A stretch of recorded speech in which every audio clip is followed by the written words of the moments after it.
Good afternoon, Ms. Bowen. I'm Michael Wilhite, and today I'll be giving my presentation over the importance of sleep as it pertains to academic success with college students. So today I have before you my lovely volunteers, as well as friends and classmates, Remy, Presley, and Michaela. Remy? It's okay. Here you are. Here's a flyer for you. Thank Just you. some of the points that we'll be going over today. Ms. Presley? Thank you. Excellent. Ms. Michaela? Excellent to see you. All right. So let's get into it. Guys, I know we're all college students, nursing students especially, and we really struggle, don't we, with some sleep. Have y'all, just in the past week, have y'all had any issues sleeping? Yes. I get on average like 5 hours a night. Okay, so that's kind of the whole goal of this presentation, is just to explain to you how that can be detrimental for your health, and then possibly we can go over some ways to hopefully fix that, just so you can get on track, get the proper amount of sleep, and hopefully help out some with academics as well. So, as we know, sleep, very important facet of life. I personally love sleep. I can never get enough of it. But good quality sleep is very necessary to function optimally, especially in today's fast-paced world. It's very easy to get caught up and just not get enough sleep. You're focused on going to clinicals, getting assignments done, going to class, you know, all the things that we have to do as nursing students. It can be very difficult to get the proper amount of sleep, and especially the quality of sleep, because it is possible to get plenty of sleep and just not have enough. So, poor sleep quality has been linked to lower success in academics, which is a very unfortunate statement. I know nursing school especially, they really do a great job of keeping us running around, just trying to get everything done, but that can lead to decreased sleep, and it can definitely impact your academics. Poor sleep quality has also been linked to increased rates of anxiety and depression. Now, you don't have to raise your hands or anything, I'm not going to call any of you out, but have any of you, or anybody that you know really, experienced some anxiety and depression recently? Yeah, excellent, that's what I thought. Most of us go through it, and it's a very, very difficult struggle, but sleep, while not the primary cause, can significantly lead to impacts in those things. But anxiety and depression can also unfortunately impact academic performance.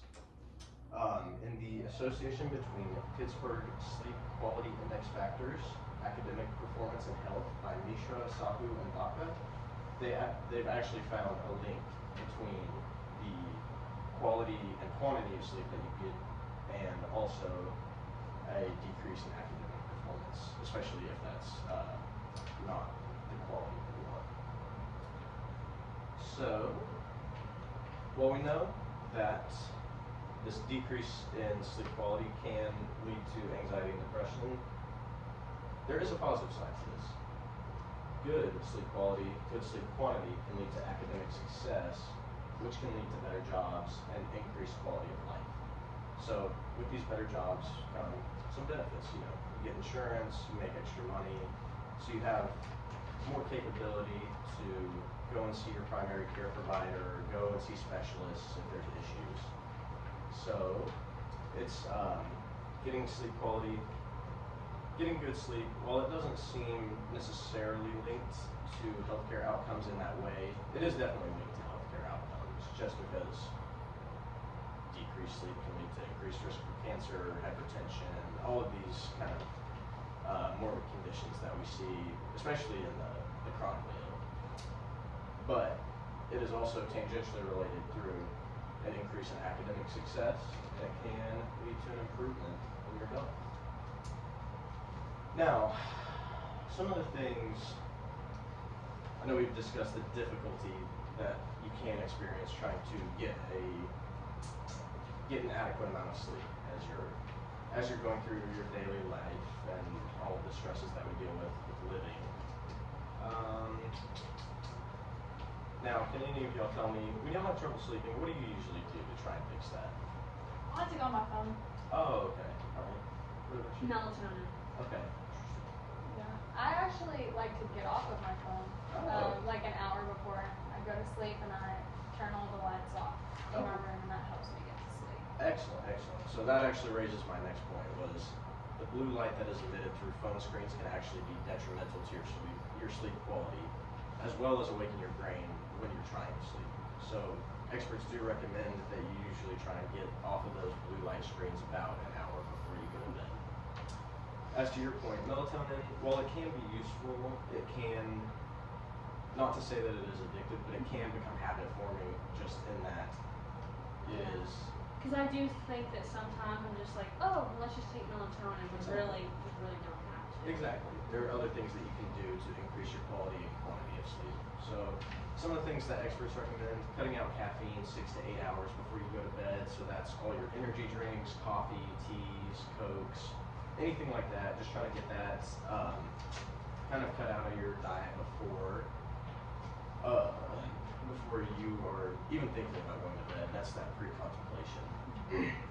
But another thing that has been noted by experts is that you can take a light carbohydrate snack right before you go to bed. So either some milk or it's similar to your hypoglycemia intervention. You can take like some graham crackers or something just to settle your stomach a little bit and get you ready for bed. But as we've discussed, sleep is very important, especially academically and many other facets of life. It increases your relationships and just makes you overall happier and healthier.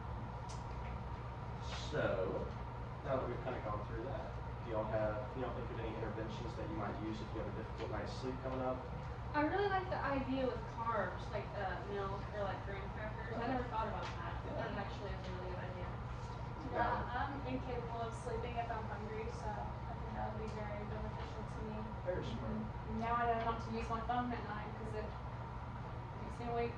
Wonderful. And I know you discussed in your presentation the importance of whole foods. That can also help as well.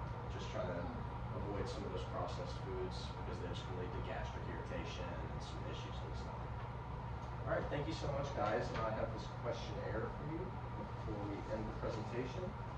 I really appreciate your time, and I hope that you'll have a wonderful day. Thank you, guys. Thank you, Ms. Bowen.